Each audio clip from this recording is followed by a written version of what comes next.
بسم اللہ الرحمن الرحیم۔ تصوف کی حقیقت، مصنف علامہ غلام احمد پرویز۔ تیسرا باب، تصوف۔ قدیم مذاہب میں یہودیوں اور عیسائیوں کے ہاں ختم نبوت کا عقیدہ نہیں تھا۔ وہ ایک آنے والے کے انتظار میں تھے، اس لیے ان کے ہاں خدا سے براہ راست علم حاصل ہونے یا حاصل کرنے کا امکان بھی موجود تھا۔ بائبل کے عہد نامہ عتیق میں کچھ تو ان حضرات کے نام ملتے ہیں جنہیں قرآن کریم تصریحی طور پر انبیاء کہہ کر پکارتا ہے، مثلا حضرت نوح علیہ السلام، حضرت موسیٰ علیہ السلام، حضرت داؤد علیہ السلام وغیرہ۔ لیکن ان کے علاوہ متعدد اور ہستیاں بھی ہیں جنہیں وہ یہودی نبی کہہ کر پکارتے ہیں، مثلا نحمیاہ، یرمیاہ، حزقیل، یوناح وغیرہ۔ یہ در حقیقت یہودیوں کے ہیکل کے اعلیٰ منصب دار تھے جو پیشگوئیاں کرتے اور بالخصوص عورتوں کو ان کی قسمت کا حال بتاتے تھے۔ ان کے ہاں نبی کے معنی ہی غیب کی خبریں دینے والا تھا۔ ان کے متعلق ان کا عقیدہ تھا کہ انہیں خدا کی طرف سے براہ راست علم حاصل ہوتا ہے۔ عیسائی بھی یہودیوں کی طرح ایک آنے والے کے انتظار میں تھے اور ہیں، اس لیے ختم وحی کا تصور ان کے ہاں بھی نہیں تھا۔ چنانچہ وہ حضرت عیسیٰ علیہ السلام کے مقدس اور بزرگ متبعین کو رسول، اپوسٹلز کہہ کر پکارتے تھے اور یہ عقیدہ رکھتے تھے کہ انہیں خدا کی طرف سے براہ راست علم حاصل ہوتا ہے۔ چنانچہ یوحنا کے مکاشفات، ریولیشنز، انجیل کا ایک اہم جزو ہیں۔ جیسا کہ ابھی ابھی کہا جا چکا ہے، یہ نہیں کہا جا سکتا کہ وہ ان ہستیوں کو قرآنی اصطلاح کے مطابق نبی مانتے تھے۔ بالخصوص اولیاء کی حیثیت سے ابتداءً وہ انہیں کچھ ہی مانتے ہوں، آگے جا کر ان لوگوں کو حاصل ہونے والے علم نے ایک خاص اصطلاح حاصل کر لی اور اس کے لیے ایک خاص نظام فکر و عمل ظہور میں آ گیا جسے باطنی علم یا تصوف کہہ کر پکارا جاتا ہے۔ آئندہ سطور میں اس اجمال کی تفصیل پیش کی جائے گی۔ تصوف، اگرچہ تصوف مسٹکسزم قریب قریب دنیا کی ہر قوم میں موجود ہے اور آج سے نہیں، تاریخ کے اولین اوراق سے اس کا تذکرہ شروع ہو جاتا ہے، لیکن اس کے باوجود مذہب، ریلیجن کی طرح اس کی بھی کوئی جامع اور معنی تعریف، پریسائز ڈیفینیشن آج تک نہیں ہو سکی۔ اس کا دائرہ بہت سے داخلی تجارب و کیفیات، احوال و مقامات اور شعائر و مناسب کو محیط ہے، لیکن ان میں دو بنیادی عناصر ایسے ہیں جو تصوف کی اصل سمجھے جاتے ہیں، یعنی انسان کا خدا کے ساتھ براہ راست مکالمہ اور نفس انسانی کا حقیقت مطلقہ یعنی خدا کے ساتھ مل جانا، جسے وصال یا فنا کہتے ہیں۔ یہ کیفیات ہر فرد کی ذاتی یعنی انفرادی ہوتی ہیں، جن میں کوئی دوسرا شریک نہیں ہوتا۔ نہ وہ فرد ان کی کیفیات کو کسی دوسرے کو محسوس کرا سکتا ہے، نہ ہی بتا اور سمجھا سکتا ہے۔ اس اعتبار سے تصوف بحیثیت ایک مذہب کے یکسر شخصی یا ذاتی، پرسنل ریلیجن ہوتا ہے، اور یہ تجارب، ایکسپیرینسز، کائنات کے حسی یا مشاہداتی علم یا عقل و بصیرت کے بغیر ایک ایسے ذریعہ سے حاصل ہوتے ہیں جو بالکل نگاہوں سے مستور اور حواس سے پوشیدہ رہتا ہے۔ اسے باطنی ذریعہ علم کہتے ہیں۔ اس علم کے حصول کی توجیہ یہ بیان کی جاتی ہے کہ نفس انسانی جب باطن کی گہرائیوں میں چلا جاتا ہے تو یہ وہاں سے اس حقیقت کلی میں جذب ہو جاتا ہے جو کائنات کے رگ و پے میں جاری و ساری ہے، اور اس طرح نفس انسانی اور حقیقت مطلقہ، ریئلٹی، ایک ہو جاتے ہیں، اور انسان بغیر کسی ذریعہ یا واسطہ کے تمام حقائق کا براہ راست مشاہدہ کر لیتا ہے۔ مشاہدہ کیا، وہ خود ہی حقیقت بن چکا ہوتا ہے، چونکہ حقیقت مطلقہ تمام مادی اور محسوس نسبتوں سے بلند اور منزہ ہے، اس لیے نفس انسانی کے ساتھ اسی صورت میں پیوست بلکہ اس کے اندر ضم ہو سکتا ہے جب یہ خود تمام محسوس اور مادی علائق سے بلند اور منزہ ہو جائے۔ اس کے لیے نہ صرف دنیاوی حظائظ و لذات سے ترک تعلق ضروری ہے بلکہ اپنے قلب و دماغ کو بھی اس مقام پر لے جانا ہوتا ہے جہاں اس مخصوص دنیا کے نقوش، تصورات اور خیالات کا کوئی گزر نہ ہو۔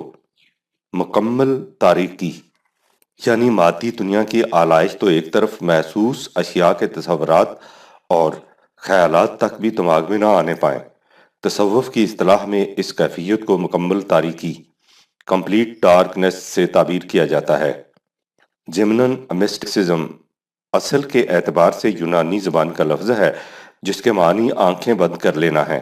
یہ لوگ دنیائے محسوسات سے اس قدر دور چلے جاتے ہیں کہ ان کے عقیدہ کی روح سے وحی کے الفاظ بھی محسوسات میں داخل سمجھے جاتے ہیں، اس لیے وہ انہیں چھوڑ کر وحی کا صحیح مفہوم اس باطنی دنیا سے متعین کرتے ہیں جس کا علم انہیں براہ راست حاصل ہوتا ہے۔ اسے وہ حقیقت کا باطنی علم یا خود حقیقت کہتے ہیں، کیونکہ وہ اس طریق سے حاصل کردہ علم کو بلا واسطہ ڈائریکٹ نالج کہتے ہیں، اس لیے وہ اسے حتمی اور یقینی قرار دیتے ہیں۔ باطنی علم یقینی ہوتا ہے اور اس کے مقابلہ میں محسوسات کے ذریعے حاصل کردہ علم کو ظنی اور غیر یقینی ٹھہراتے ہیں۔ اسی بنا پر وہ اپنے علم کو دیگر تمام علوم کے مقابلے میں افضل اور اعلیٰ سمجھتے ہیں۔ یہ مقام انہیں مختلف جانکاہ مشقتوں اور جگر سوز ریاضتوں سے حاصل ہوتا ہے جن میں بعض اوقات جان تک کا بھی خطرہ ہوتا ہے۔ اس مقام پر پھر دہرا دیا جائے کہ مختصر الفاظ میں تصوف کے لزوم و خصائص حسب ذیل ہیں۔ نمبر 1، خدا اور بندے کے درمیان براہ راست تعلق اور مکالمات، اسے باطنی علم کہا جاتا ہے۔ اس کے لیے کسی دلیل و برہان کی ضرورت یا سند اور ثبوت کی حاجت نہیں ہوتی۔ نمبر 2، یقینی علم باطنی علم ہے۔ اس کے مقابلہ میں علم بالحواس یا ادراکی علم کی کچھ حیثیت نہیں۔ وہ تمام تر ظن و قیاس پر مبنی ہوتا ہے، حتیٰ کہ وحی کے الفاظ بھی مبنی بر حقیقت نہیں ہوتے۔ ان کے وہی معنی صحیح ہوتے ہیں جو باطنی علم کے ذریعے معلوم ہوں۔ نمبر 3، محسوس کائنات کی کچھ حقیقت نہیں، یہ محض وہم، فریب اور حلقہ دام خیال ہے۔ وجود حقیقی صرف خدا کا ہے اور محسوس کائنات اسی کی مظہر ہے۔ نمبر 4، انسانی زندگی کا منتہا نفس انسانی کا حقیقت کلی میں جذب ہو جانا ہے، اس لیے تصوف یکسر انفرادی اور داخلی سبجیکٹو کیفیات کا نام ہے۔ نمبر 5، جس قدر انسان دنیاوی جاذبیتوں جو در حقیقت مادی آلائشیں ہیں سے دور ہو جاتا ہے، اس کی روحانیت ترقی کرتی جاتی ہے۔ اس کا ظہور پیش گوئیوں اور کرامات کی شکل میں ہوتا ہے۔ یہود و نصارہ کے ہاں تصوف۔ اب آگے بڑھیے۔ ظہور اسلام کے وقت دنیا میں 4 بڑے بڑے مذاہب تھے: یہودیت، نصرانیت، مجوسیت اور بدھ مت۔ آخر الذکر دونوں مذاہب مجوسیت اور بدھ مت میں وحی کا کوئی امتیازی اور خصوصی تصور ہی نہ تھا، اس لیے یہ یقین سے نہیں کہا جا سکتا کہ ان کے ہاں ایک نبی کی وحی اور ارباب تصوف کے کشف و الہام میں فرق کیا جاتا تھا یا نہیں۔ لیکن جیسا کہ پہلے لکھا جا چکا ہے، یہودیت اور نصرانیت میں یہ فرق موجود تھا، اگرچہ بہت مبہم طریق پر۔ یہودی حضرات موسیٰ علیہ السلام کو جس انداز کا نبی مانتے تھے، اس انداز کا نبی یرمیاہ، دانیال، یسیع، حزقییل وغیرہ کو نہیں مانتے تھے۔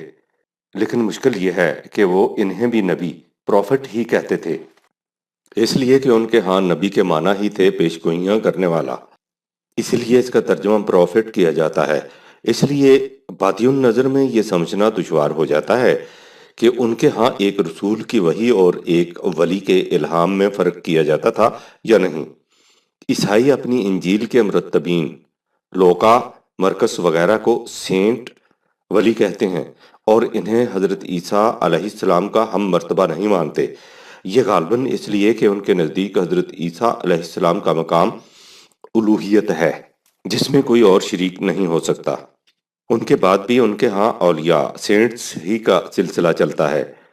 اس اعتبار سے کہا جا سکتا ہے کہ عیسائیوں کے ہاں رسول کی وحی اور اولیاء کے کشف و الہام میں فرق ہے، لیکن جیسا کہ آگے چل کر بتایا جائے گا، وحی اور الہام کا فرق محض اصطلاحی ہے، نوعیت دونوں کی ایک ہی ہے۔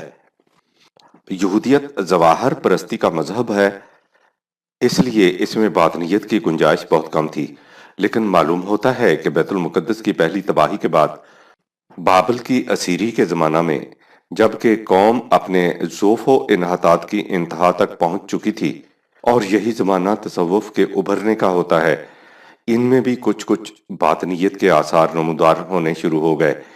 چنانچہ اس دور میں ان کے نبیوں، پروفیٹس کے احوال و ظروف کچھ اس قسم کے ہیں جیسے باطنی خلوت گاہوں میں ارباب تصوف کے ہوتے ہیں۔ اسی قسم کا نہج زندگی، وہی انداز گفتگو، اسی طرح کے مکاشفات اور الہامات، اسی نوع کی پیشگوئیاں، لیکن حقیقی تصوف ان میں اس کے بعد جا کر آیا جب ان کے مذہبی پیشواؤں نے اسکندریہ میں یونانی فلسفہ کا مطالعہ کیا، یہودی تصوف، اور وہاں اس فلسفہ اور اپنے معتقدات کے امتزاج سے ایک نیا مذہب ایجاد کیا۔ فیلو اس مذہب کا امام ہے۔ تصوف کا ابو الآباء در حقیقت افلاطون۔ پلیٹو کو سمجھنا چاہیے۔ چونکہ میرے پیش نظر تصوف کی تاریخ مرتب کرنا نہیں، اس لیے میں اس نقطہ کی تفصیل میں نہیں جانا چاہتا کہ یونان میں تصوف کی ابتدا کس نے کی۔ یہ عجیب حقیقت ہے کہ فلسفہ عقلیت پسندی اور اس کی ضد باطنیت دونوں کی ابتدا یونان سے ہوئی، اور قریب ایک ہی زمانے میں عقلیت پسندی کی ابتدا دیماکریٹس اور ایپیکورس جیسے فلاسفرز سے ہوئی، اور باطنیت کا آغاز فیثاغورس سے، اس کے بعد افلاطون کے ہاں عقلیت اور باطنیت دونوں جمع ہو گئے، لیکن اس کی اہمیت عقلیت سے زیادہ باطنیت کی وجہ سے ہوئی۔ ہم نے اسی بنا پر باطنیت کے سلسلہ میں سب سے پہلے اس کا نام لیا ہے۔ اس نے سب سے پہلے یہ تصور پیش کیا تھا کہ اس عالم محسوس کے اوپر ایک عالم امثال ہے، وہ عالم حقیقی وجود رکھتا ہے، اور یہ عالم محض اس کا پرتو ہے۔ اس عالم میں جو کچھ ہے اور جو کچھ ہوتا ہے، اس کی حقیقت سراب سے زیادہ کچھ نہیں۔ اس حقیقی عالم کے متعلق علم حواس کے ذریعے حاصل نہیں ہو سکتا، باطنی طریق سے حاصل ہو سکتا ہے۔ افلاطون کے اس فلسفہ یا باللفاظ صحیح تصوف کی نشات ثانیہ بعد کے فلاسفروں کی ایک جماعت کے ہاتھوں ہوئی جن کا امام پلاٹینس تھا۔ ان فلاسفرز میں سے ایک ایپالونیس آف ٹانیا نے ہندوستان کا سفر کیا اور وہاں کے برہمنوں سے ہندی تصوف سیکھا۔ پلاٹینس رومی لشکر کے ساتھ ایران گیا اور وہاں کے مغوں سے مجوسی تصوف کی تعلیم حاصل کی۔ اس کے بعد ان فلاسفروں نے پلاٹینس کی زیر سرکردگی افلاطون کے فلسفہ قدیم کو ہندی اور ایرانی تصوف کے ساتھ ملا کر ایک جدید قالب میں ڈالا۔ اس کا نام نو فلاطینی فلسفہ، نیو فلاطینزم ہے۔ اس فلسفہ کا مرکز اسکندریہ تھا اور یہیں اس سے فیلو کا یہودی تصوف متاثر ہوا۔ اس تصوف کا سب سے پہلا اثر یہ تھا کہ تورات کی شریعت معرفت اور حقیقت میں بدل گئی۔ چنانچہ یہودی تصوف کی سب سے اہم کتاب ظہار میں ہے، تورات کی روح در حقیقت اس کے باطنی معنوں میں پوشیدہ ہے۔ انسان ہر مقام پر خدا کا جلوہ دیکھ سکتا ہے، بشرطے کہ وہ تورات کے ان باطنی معانی کا راز پا جائے اور اس کے مطابق زندگی بسر کرنے لگ جائے۔ تورات کی شریعت ہر بنی اسرائیل کے لیے کھلی تھی، لیکن تورات کے باطنی معانی صرف خواص تک محدود ہو کر رہ گئے۔ چنانچہ مصناح کتاب حقیقت میں ہے کہ کتاب پیدائش کے باطنی معانی کی تعلیم ایک وقت میں ایک سے زیادہ آدمیوں کو نہیں دی جانی چاہیے۔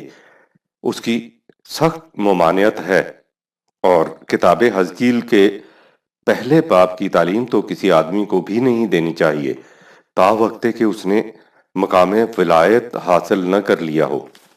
ان کا عقیدہ یہ تھا کہ تورات کے اصلی معنی اس کے الفاظ سے نہیں مل سکتے۔ ان کی گہرائیوں تک پہنچنے کا ایک اور طریقہ ہے جو عوام کی نگاہوں سے پوشیدہ ہے۔ وہ کہتے تھے کہ عبرانی زبان کے حرف ابجد میں عجیب و غریب تاثیر ہے اور انہیں خاص خاص طریقوں سے اکٹھا کرنے اور دہرانے سے تورات کے الفاظ کے باطنی معنی معلوم ہو جاتے ہیں۔ نیز 1 سے 10 تک کے عدد بھی یہی خواص و تاثرات رکھتے ہیں۔ ان حروف اور اعداد کے متعلق کتاب زہار میں ہے: خدا نے ان کے نقوش تیار کیے، پھر ان کے سانچے بنائے، ان کا وزن کیا، ان میں عدل بدل کیا، انہیں ایک دوسرے کے ساتھ ملایا، اور ان کے پراسرار مجموعوں سے کائنات کی ہر شے کی روح پیدا کی۔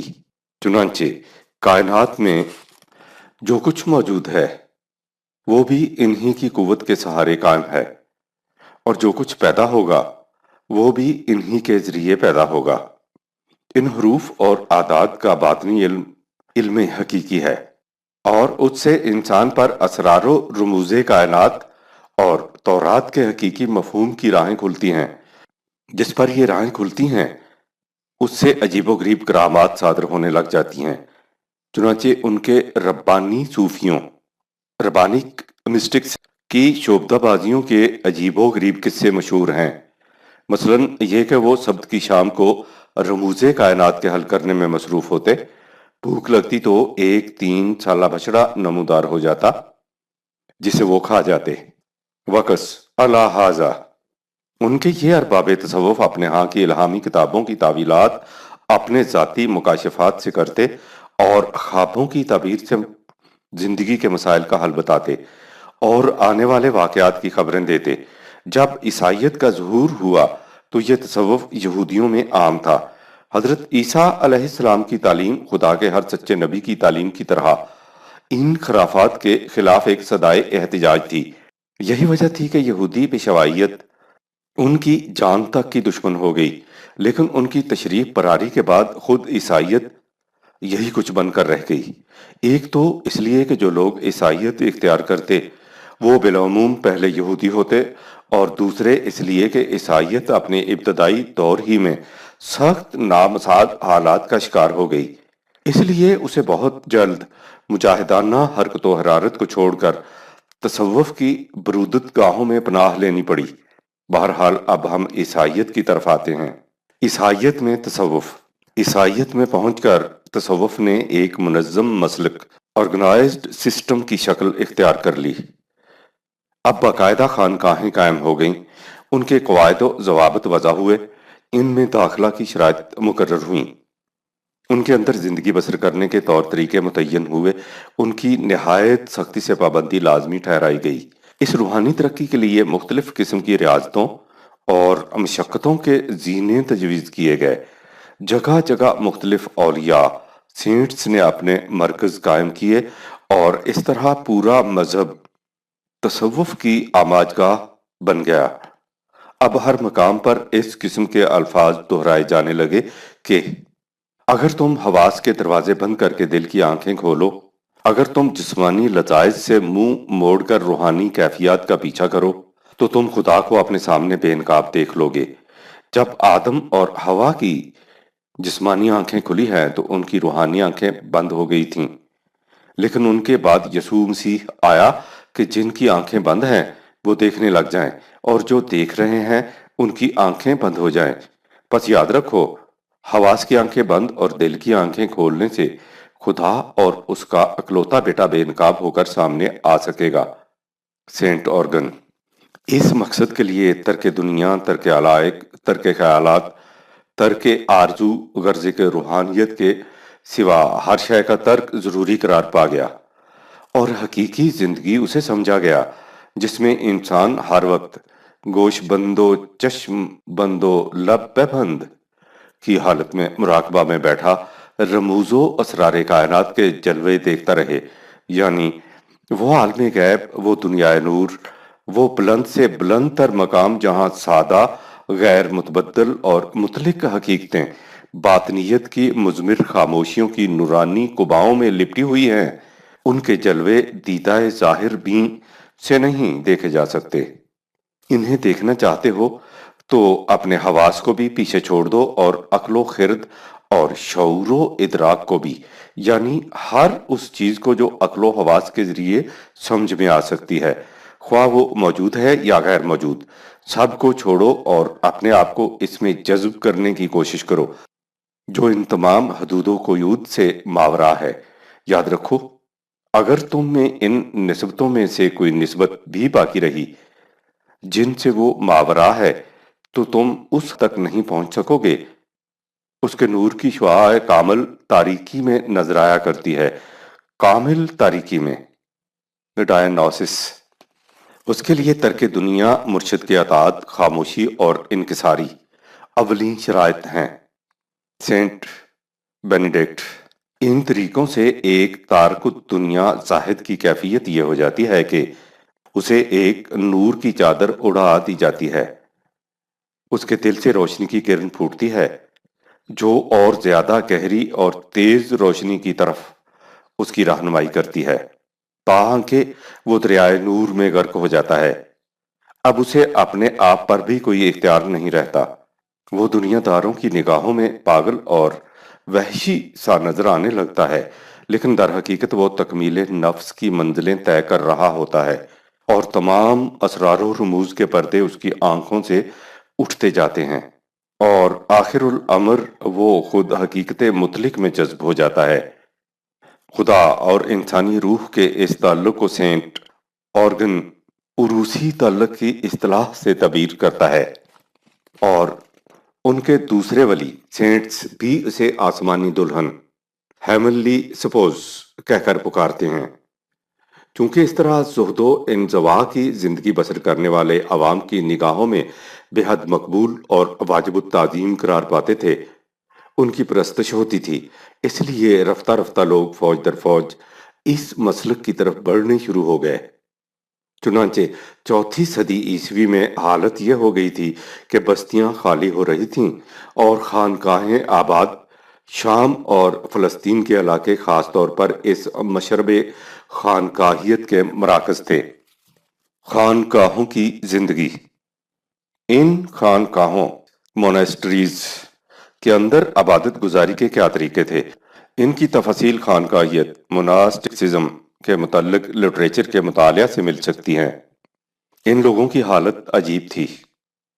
اس قسم کی عبادت کا منتہا یہ سمجھا جاتا تھا کہ انسان اس میں اس درجہ مستغرق ہو کر کھانے پینے تک کا بھی ہوش نہ رہے، اس پر جذب و انہماک کا ایسا عالم طاری ہو کہ وہ جس انداز میں محو عبادت گزاری ہے اسی انداز میں مہینوں پڑا رہے۔ اگر کھڑا ہے تو بیٹھے نہیں، سجدہ میں ہے تو اٹھے نہیں، جو جھکا ہے تو جھکا رہے، جو بیٹھا ہے بیٹھا رہے۔ مغرب میں تو اس قسم کی خانقاہیں اور ان خانقاہوں میں ایسی مرگ آفریں ریاضتیں باقی نہیں رہیں، لیکن مشرق میں ابھی تک ان کے آثار موجود ہیں۔ ہمالیہ کی چوٹیوں یا غاروں میں آج بھی اس قسم کے مندر پائے جاتے ہیں جہاں سادھو سنیاسی اس قسم کی ریاضتوں میں محو ہوتے ہیں۔ کوئی ایک ٹانگ کے بل کھڑا ہے، کسی نے ایک ہاتھ اوپر اٹھا رکھا ہے اور وہ ہاتھ بالکل سوکھ چکا ہے، کوئی آسمان کی طرف ٹکٹکی لگائے ہے اور آنکھ نہیں چھپکتا، کوئی لوہے کی میخوں کے تختہ پر لیٹا ہے، کوئی آگ جلائے اوندھا لٹک رہا ہے۔ یہی کچھ عیسائیت کی خانقاہوں میں ہوتا تھا۔ تاریخی اور عصری انکشافات شاہد ہیں کہ ارض فلسطین اس قسم کے تہخانوں اور غاروں سے پٹی پڑی تھی۔ یہ غار عبادت گاہوں کے طور پر بھی کام آتے تھے، اور جب ویران ہو جاتے تو راہزن اور قزاقوں کی کمین گاہوں اور پناہ گاہوں کا کام دیتے تھے۔ تورات میں ان غاروں کے متعلق اکثر اشارات ملتے ہیں، مثلاً قاضیون کی کتاب میں ہے، اور مدیانیوں کا ہاتھ اسرائیل پر قوی ہوا اور مدیانیوں کے سبب بنی اسرائیل نے اپنے لیے پہاڑوں میں کھو اور غار اور مضبوط مکان بنائے۔ قاضیون 6/3۔ رابنسن اپنی کتاب بیبلیکل ریسرچز ان فلسطین میں لکھتا ہے، یہ ملک چاروں طرف سے غاروں سے پٹا پڑا ہے۔ یہ غاریں شاید حضرت داؤد علیہ السلام کے زمانہ میں کمین گاہوں کے طور پر استعمال ہوتی تھیں۔ جلد 2۔ جوزیفس اپنی مشہور تاریخ اینٹیکوٹیز کی جلد 14 باب نمبر 15 میں ان تہ خانوں اور غاروں کے متعلق لکھتا ہے کہ ان میں راہزن اور قزاق پناہ لیا کرتے تھے۔ کوہ کارمل کی غاریں اس زمانہ کی مشہور عبادت گاہیں تھیں۔ کیٹو اپنے سائیکلوپیڈیا آف ببلیکل لٹریچر میں لکھتا ہے، کارمل چونے کے پتھر کا پہاڑ ہے، اور جیسا کہ ایسی صورت میں اکثر ہوتا ہے، اس میں بڑی بڑی غاریں واقع ہیں، قریب 1000 سے بھی زیادہ۔ ایک خاص خطہ میں جسے راہبوں کے غار کہا جاتا ہے، قریب 4000 غاریں ایک دوسرے سے ملحق پائی جاتی ہیں۔ ان میں روشن دان بھی ہیں اور سونے کی جگہ بھی۔ ان کے دروازے اس قدر تنگ ہیں کہ ایک وقت میں صرف ایک آدمی رینگ کر اندر داخل ہو سکتا ہے۔ پھر ان کے راستے اس قدر پرپیچ و خم ہیں کہ 4 قدم کے بعد انسان نگاہوں سے پوشیدہ ہو جاتا ہے۔ یہ بات ہر شخص کو معلوم ہے کہ کوہ کارمل کی غاریں زمانہ قدیم میں نبیوں اور دوسرے مذہب پرست لوگوں کی عبادت گاہیں تھیں۔ ایک مشہور سیاح بروک مارٹ اپنے سفرنامہ میں لکھتا ہے، کوہ قلات ابن معان میں طبعی غاروں کو ایسے راستوں سے باہم ملا دیا گیا ہے جو پتھر کی چٹانیں تراش تراش کر بنائے گئے ہیں۔ ان کے اندر پانی کے حوض ہیں اور کم و بیش 600 نفوس کے رہنے کی گنجائش۔ یہی غاریں تھیں جنہوں نے رفتہ رفتہ خانقاہوں کی شکل اختیار کر لی۔ ایسی نیز فرقہ مسلک رہبانیت کا سب سے بڑا پیرو تھا۔ مصر میں ان کی اس قسم کی خانقاہیں ہیں۔ ان کے زہد و انزوا کی زندہ شہادتیں تھیں۔ مشہور یہودی مورخ فیلو قریب 40 قبل مسیح میں ان کے متعلق لکھتا ہے، ہر عبادت گاہ میں ایک مقدس حلقہ ہوتا ہے جسے مندر کہا جاتا ہے، اور ان کے ساتھ خانقاہ جس میں راہب عالم بالا کے عجائب و غرائب کے کرشمے دکھاتے ہیں۔ وہ اپنے پاس کچھ نہیں رکھتے، حتیٰ کہ کھانے پینے اور دیگر ضروریات زندگی کی چیزیں بھی نہیں۔ ان کے پاس صرف نبیوں کا مقدس کلام ہوتا ہے اور اس قسم کی اور چیزیں جن سے ان کے زہد و تقدس میں اضافہ اور تکمیل ہو۔ contemplative life. قریب 250 عیسوی میں اسی قسم کی ایک خانقاہ عیسائی راہب پالوس نے جزیرہ تابینیہ میں قائم کی۔ اس جزیرہ کی ہر خانقاہ میں یونانی لٹریچر کے ماہرین کی جماعتیں رہا کرتی تھیں۔ آہستہ آہستہ سکندریہ اسکول کے لوگوں نے بھی وہاں آنا شروع کر دیا۔ امریکن انسائیکلوپیڈیا جلد 7۔ یہ پہلی خانقاہ تھی، لیکن اس کے بعد خانقاہوں کی ترویج اس برقرار رفتاری سے ہوئی کہ 3 صدی کے آخر میں ہر جگہ خانقاہیں دکھائی دینے لگیں۔ چنانچہ رولن اپنی کتاب تاریخ مصر قدیم جلد 2 باب نمبر 2 میں لکھتا ہے، زیریں مصر کا سب سے بڑا عجوبہ اس کا شہر آکسیرینیس تھا، جس کی حالت یہ تھی کہ شہر کے اندر اور باہر ہر جگہ راہب دکھائی دیتے تھے۔ شہر کی آبادی سے بھی زیادہ راہب، عام عمارات اور منادر سب خانقاہوں میں تبدیل ہو چکے تھے، اور ان کی تعداد سکونتی مکانات سے بھی زیادہ تھی۔ اس شہر میں 20,000 کمواری راہبات اور 10,000 راہب بستے تھے۔ راہب اور راہبات کی اس قسم کی مخلوط زندگی سے، اور وہ بھی غاروں اور خانقاہوں کے خلوت قدوں میں، جس قسم کے نتائج فطری طور پر پیدا ہو سکتے تھے ظاہر ہے۔ مثلاً تابینیہ کی خانقاہ کے متعلق جس کا ذکر اوپر آ چکا ہے، امریکن انسائیکلوپیڈیا جلد 7 میں ہے، ترک دنیا کے اس غلو کا نتیجہ یہ ہوا کہ شہوت پرستی، جنون، یاس انگیزی اور خودکشی عام ہونے لگی۔ راہبوں کی جہالت اور مذہبی جنون سے بہت سے خود غرض لوگوں نے فائدہ اٹھا کر انہیں اپنا اعلی کار بنا لیا۔ خانقاہوں کے فتنے۔ دنیائے عیسائیت میں Buck's Theological Dictionary. ایک مستند صحیفہ تسلیم کی جاتی ہے۔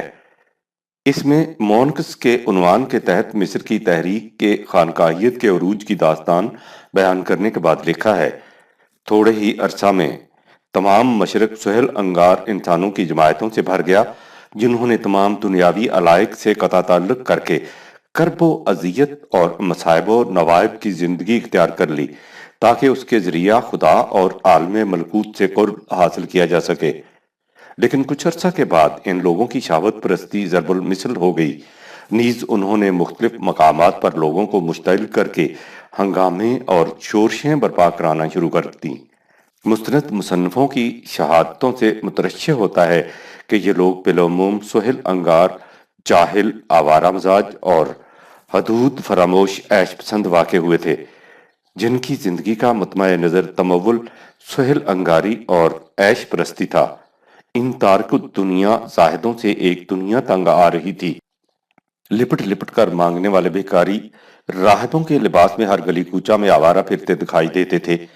ہر قسم کی بدمعاشی، فریب دہی ان کا شعار تھا، حتیٰ کہ جو لوگ انہیں پناہ دیتے یہ انہیں بھی نہ بخشتے۔ جیروم کے اندازہ کے مطابق ان کے زمانے میں اکیلے مصر میں 76,000 راہب تھے۔ یہ لوگ مذہبی جوش عقیدت کے نقاب میں بدترین سلب و نہب کی وارداتوں کے مرتکب ہوتے۔ Progress of religious ideas, volume number 3، page 249۔ یہ خانقاہوں کی حالت تھی۔ ادھر کلیساؤں میں جہاں اسی راہبانیت کی دوسری صورت پادریوں کے لباس میں جلوہ گر تھی، حالت اس سے بھی بدتر تھی۔ موشیم مسیحی دنیا کا بہت بڑا مستند مورخ ہے۔ وہ اپنی مشہور تاریخ میں تیسری صدی کے کلیساؤں کے متعلق لکھتا ہے، اکثر کی یہ حالت تھی کہ وہ آرام طلبی اور شہوت پرستی کی زندگی میں ڈوبے ہوئے تھے۔ ان کی کیفیت یہ تھی کہ وہ ان راہبہ عورتوں سے جو عمر بھر مجرد رہنے کی قسم کھائے ہوتی ناجائز تعلقات قائم کرتے۔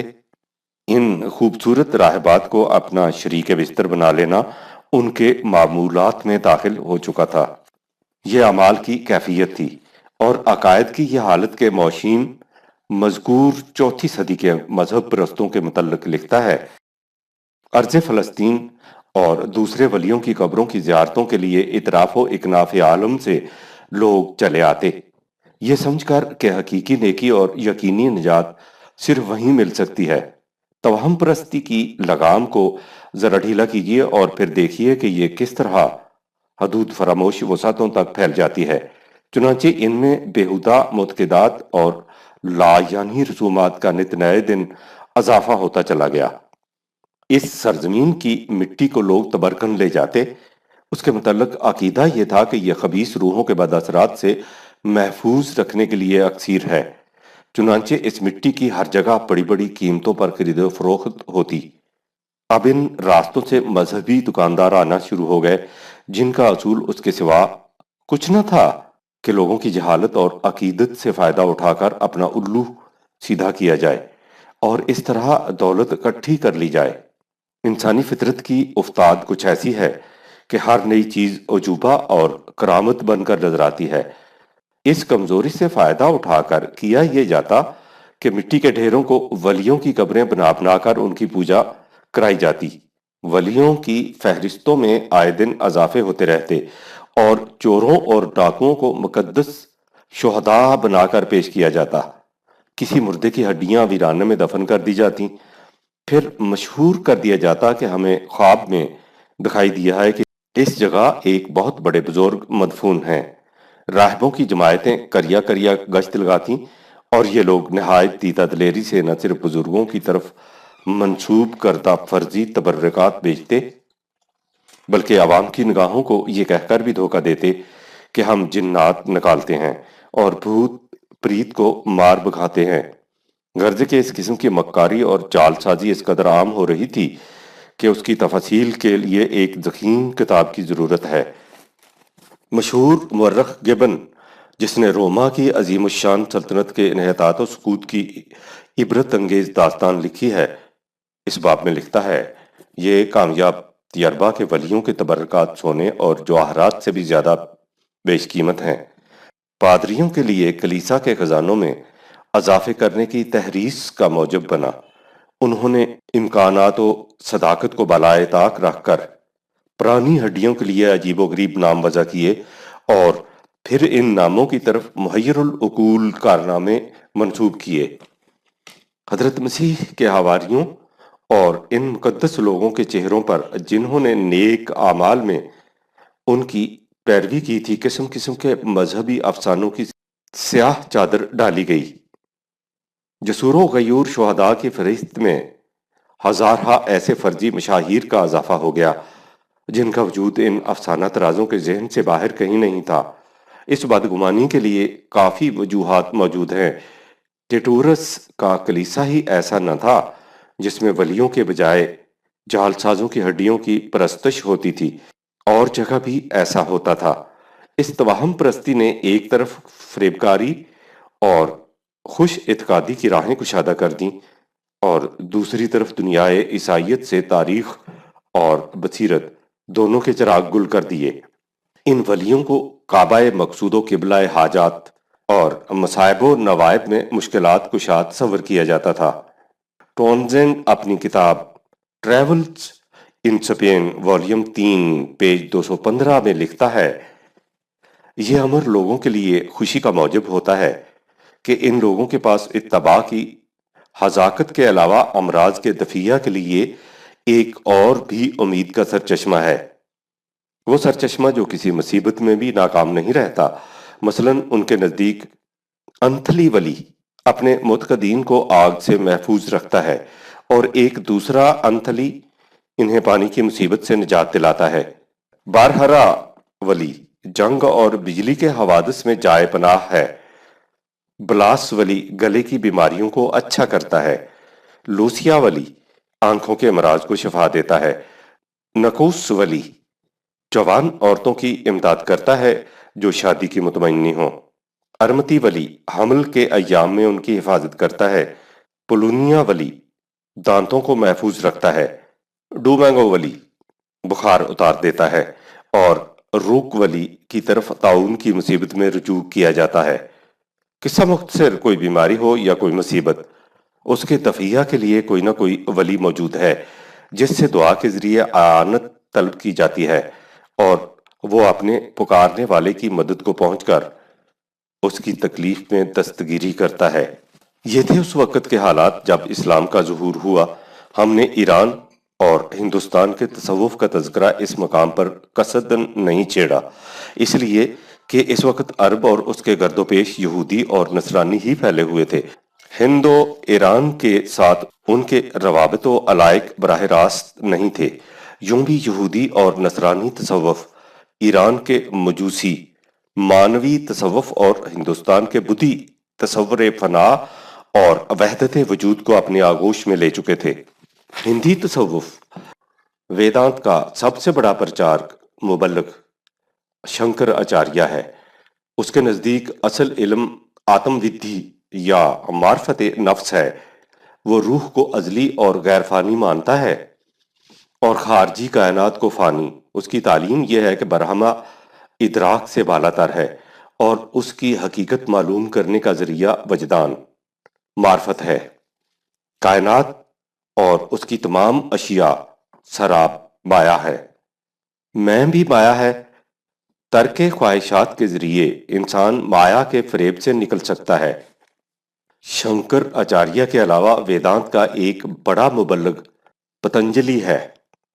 وہ بھی وحدت وجود کا قائل ہے۔ اہم برہم اسمی، میں ہی برہما ہوں، اسی کا مشہور مقولہ ہے۔ علاوہ ازیں راماننج بھی اسی مسلک کا پرچارک تھا، اگرچہ اس کے تصور وحدت وجود اور شنکر آچاریہ کے تصور میں فرق تھا۔ ہندی تصوف کی تاریخ میں تحریک بھکتی کو بڑی اہمیت حاصل ہے۔ اس کا تعارف آگے چل کر کرایا جائے گا، جہاں ہندوستان میں مسلمان صوفیاء کا تذکرہ سامنے آئے گا۔ مسلک خانقاہیت کی اہمیت کے حق میں یہ دلیل دی جاتی ہے کہ اس سے انسان کو روحانی ترقی حاصل ہوتی ہے۔ اصل یہ ہے کہ تصوف کی اصل و بنیاد ہی تصور روحانیت ہے۔ بنابراً ضروری ہے کہ اس کے متعلق ذرا تفصیل سے گفتگو کی جائے۔ یہ تفصیل آپ کو آئندہ باب میں ملے گی۔